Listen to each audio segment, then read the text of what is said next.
Hi viewers, நான் உங்கள் PVK பேசுகிறேன். இன்றைக்கி பார்த்திங்க அப்படின்னாக்கா நம்ம ஒரு சுத்தமான அரசியல் களம் அதை பற்றி தான் நம்ம பார்க்க போகிறோம். ஒரு 4-5 தலைவர்களை சொல்கிறேன், நோட் பண்ணிக்கோங்க. பின்னாடி சொல்கிறேன். கர்ம வீரர் காமராஜர், கக்கன், ஆறு நல்ல கண்ணு, எம்ஜிஆர், புரட்சி கலைஞர் விஜயகாந்த். இந்த 5 பேரும் பார்த்திங்க அப்படின்னாக்க மக்களுக்காக பாடுபட்டவங்க, மக்களுக்காகவே சிந்தித்தவங்க. இதில் கக்கன், ஆறு நல்ல கண்ணு, காமராஜர், இங்கே 3 பேருக்குமே பெரிய அளவில் பின்புலம் எதுவுமே கிடையாது. அடிப்படையில் அவங்க ஒரு ஏழ்மையான குடும்பத்திலேருந்து வந்தவங்க தான். ஸோ அப்படிங்கிறப்ப அவங்களோட எளிமையான மக்களோட வழி என்னங்கிறது அவங்களுக்கு தெரியும். அதனால தான் அவங்க இந்த தேர்தலில் பெருந்தலைமை பதவியில் வகித்தாலுமே அவங்க தனக்குன்னு எதுவுமே சேர்த்துக்கல.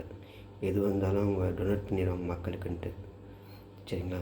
மற்றபடி எம்ஜிஆர், விஜயகாந்த் இவங்க 2 பேர் கூட சினிமா பின்புலத்துலேருந்து வந்தவங்க. ஸோ அந்த காசு அவங்களுக்கு இருக்கும், அதை வச்சு அவங்க மேனேஜ் பண்ணி கூட அடுத்தடுத்து பண்ணிக்குவாங்க. பட் ஆனால் அவங்களும் மக்களுக்காக சிந்தித்தவங்க தான், மக்களுக்காக வந்தவங்க தான்.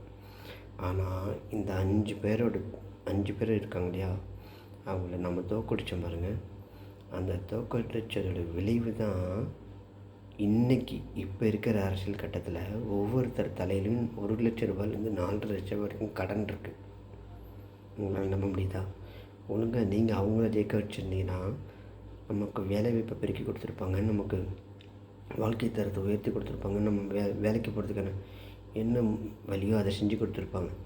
இப்படி இலவசத்தை கொடுத்து ஓட்டுக்கு பணத்தை கொடுத்து இலவசத்தை கொடுத்து நம்மளை விலைக்கு வாங்க மாட்டாங்க. வயிற்றுக்கு சோறு இருந்தால் அவன் படிப்பான்னு நினச்சி தான் காமராஜர் சோறு போட்டார், மத்தியான சோறு. அதில் கொஞ்சம் முட்டை சேர்த்தா நல்லா இருக்குமேன்ட்டு எம்ஜிஆர் நினச்சார். அவ்வளோதான். காசு கொடுத்து 20 ரூபா 50 ரூபா கொடுத்து சாப்பிட முடியலன்னு சொல்லிட்டு 5 ரூபாய்க்கு ஹோட்டல் கொண்டு வந்தாங்க, அம்மா உணவகம். இந்த மாதிரி ஒவ்வொருத்தரும் மக்களுக்காக சிந்தித்தவங்க தான். என்றைக்கு 2006 ஒருத்தர் டிவி கொடுத்தாரு, அதை பார்த்து இன்னொருத்தவங்க சைக்கிள் கொடுத்தாங்க, லேப்டாப் கொடுத்தாங்க, அப்புறம் மிக்ஸி கிரைண்டர்னு கொடுக்க ஆரம்பித்தாங்க. இன்றைக்கி என்ன சொல்கிறாங்க, கருணை தொகையாக 10,000 கொடுக்குறேன்னு ஒருத்தர் சொல்கிறாரு.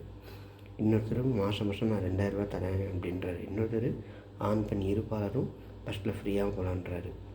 யார் வீட்டு காசு எடுத்து யாருக்கு சார் தரீங்க? இதுக்காண்டி நான் உங்களுக்கு விஜய்க்கு ஓட்டு போடுங்கன்னு சொல்லலை, சிந்திச்சு ஒரு விஷயமானுக்கு போடுங்கன்னு சொல்லலை. காசை வாங்காமல் நல்லவனுக்கு போடுங்க.